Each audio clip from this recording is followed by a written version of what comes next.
एक तरफ जहां मुख्यमंत्री डॉक्टर मोहन यादव गौमाता की रक्षा और गौपालन के लिए एक के बाद एक घोषणा कर रहे हैं, वहीं उमरिया जिले में गौशाला की हालत बद से बदतर हो गई है। गौशाला में अव्यवस्था और भूख से हो रही मौत को लेकर अब गौ रक्षकों में खास गुस्सा देखा जा रहा है। हमारे देश में गायों को मां का दर्जा मिला हुआ है, लेकिन इस मां की दुर्दशा हमारे देश में हो रही है, जबकि प्रदेश के मुखिया डॉक्टर मोहन यादव गायों को लेकर नई नई स्कीम लॉन्च कर रहे हैं।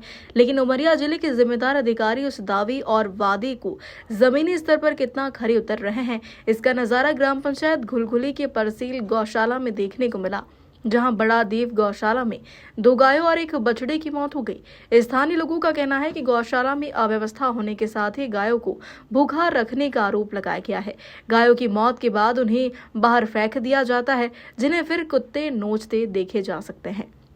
वो पशु गौशाला जो होती है एक आस्था का संस्था होता है, उसमें हम लोग भगवान से जुड़े हुए हैं। उसको हमारे दायित्व तो कोई पैसा कमाने कार्यालय नहीं हो, हम सब सहयोग करेंगे, उनकी व्यवस्थाओं को देखेंगे। वहाँ तो ट्यूना भर कीचड़ है, सारे जानवर ट्यूने भर कीचड़ में पड़े रहते हैं। इलाज करने कब गए ये बताओ। अरे इलाज करने से बीमार हो गए तब जाऊंगा कि मैं बैठा रहूंगा। एक की मौत हो गई है रात में। हाँ तो बीमार से नहीं मर रहे हो, अव्यवस्था से कीचड़ कांदी से मर रहे हैं सब, भूखन प्यासन से बीमार होते हैं। हम हमेशा जाते हैं, ऐसा कब कब नहीं, हमारे बच्चा भी जाता है और हम भी जाते हैं। ऐसा तो नहीं हम गौशाला हैं, संस्था में हम काम कर रहे हैं, लेकिन पूरी दायित्व जिम्मेदारी जो भी गलतियां हो सरपंच की, जो एजेंसी ले हो उसकी नहीं, पर कभी कभी आते हैं, पर वो जैसा भी कार्रवाई करते हैं। कभी नहीं आते हैं। हाँ, लेकिन वहाँ तो हमारे कहने का मतलब ये है कि 3 जानवर हों या 4 जानवर हों, कुल मिला के जो संस्था संचालक हैं उनकी अव्यवस्था से, उनकी लापरवाही से और भुखमरी और वहाँ की जो स्थान की अव्यवस्था है, तमाम कीचड़ से भरे हुए लथपथ। किसको जिम्मेदार मानते हैं? हम जिम्मेदार पंचायत के सरपंच को मानते हैं जो एजेंसी लेता है, इसके जिम्मेदार व्यक्ति को हम मानते हैं, है ना। कलेक्टर साहब भी जिम्मेदार हैं इसके जिम्मेदार कलेक्टर साहब भी होते हैं। अगर कोई शिकायत कर कलेक्टर साहब जायजा लेंगे और उसकी पूरी व्यवस्था कराएंगे।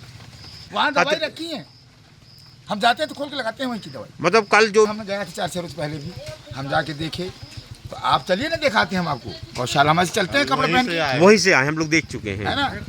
तो हम वही क्या क्या कमियां नजर आई आपको? आप तो वहाँ पे डॉक्टर। कमियां, जानवरों की जो व्यवस्था थी, अच्छे से उनको भोजन नहीं दे जा रहे, जो कर्मचारी हैं जो उसकी भोजन व्यवस्था, भूसा चारा की अच्छी व्यवस्था नहीं है, और जो वहाँ की स्पेस है, स्थान है, वो स्थान कांदू से भरा हुआ है। जानवर रात दिन इतने कीचड़ में रहते हैं, तो उनको बीमार ना होंगे, मरेंगे नहीं तो क्या होंगे बताइए। खड़े खड़े भी बीमार होते हैं, खड़े खड़े बीमार होते हैं, नीचे बेड शोर हो जाता है। अरे कंटिन्यू 24 आवर्स स्टैंड रहते हैं, स्टैंड सही बात, बैठने की जगह नहीं है। सही बात है। और ये जिम्मेदारी सरपंच को चाहिए कि मैं कहता हूँ ठीक है, आपके पास जानवरों के लिए पौष्टिक खाना क्या होना चाहिए जो वहाँ पे है? जानवरों के लिए पौष्टिक खाना, जो दुधारू जानवर की बड़ी खाली चीनी मिला के होना चाहिए, अच्छे से भूसा सानी देना चाहिए।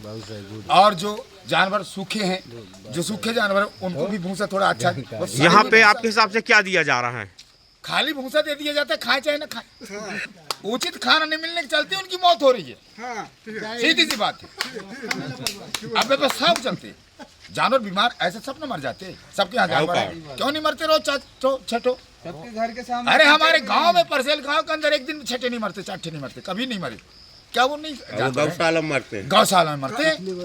गौशाला में 4 जानवर 3 जानवर इस समय तो रोज मर रहे हैं, रोज। पता नहीं कैसे मरा है, बाकी सुबह तक तो ठीक रहा जी, वो दूसरा होगा। यहाँ पे गंदगी का खूब अंबार था, रात के जो वायरल वीडियो हैं, सफाई नहीं होती क्या यहाँ? सफाई रोज होती है। नहीं होती है रोज सफाई। झूठ ना बोलो। झूठ क्यों बोलते हो? आज 10 दिन बाद तुम सफाई की हो, ये कूड़ा बता देगा। ये और भूसा 5 दिन पहले पूरे लोग आरोप लगा रहे हैं, ये 5 दिन पहले का भूसा है। पूरे लोग आरोप लगा रहे हैं कि यहाँ पे साफ सफाई नहीं होती है, और लोग बोल रहे हैं कि यहाँ पे धमकी दी जाती है तुम्हारे द्वारा। अरे हम धमकी नहीं देते हैं। अभी धमकी दे रहे थे, किसी से भी आप पूछ लो, जो करना है तो कर। फिलहाल देखना होगा कि गौशाला में लापरवाही बरतने पर प्रशासन प्रबंधकों के खिलाफ कोई एक्शन लेता है या नहीं। उमरिया से नारेंद्र शर्मा की रिपोर्ट।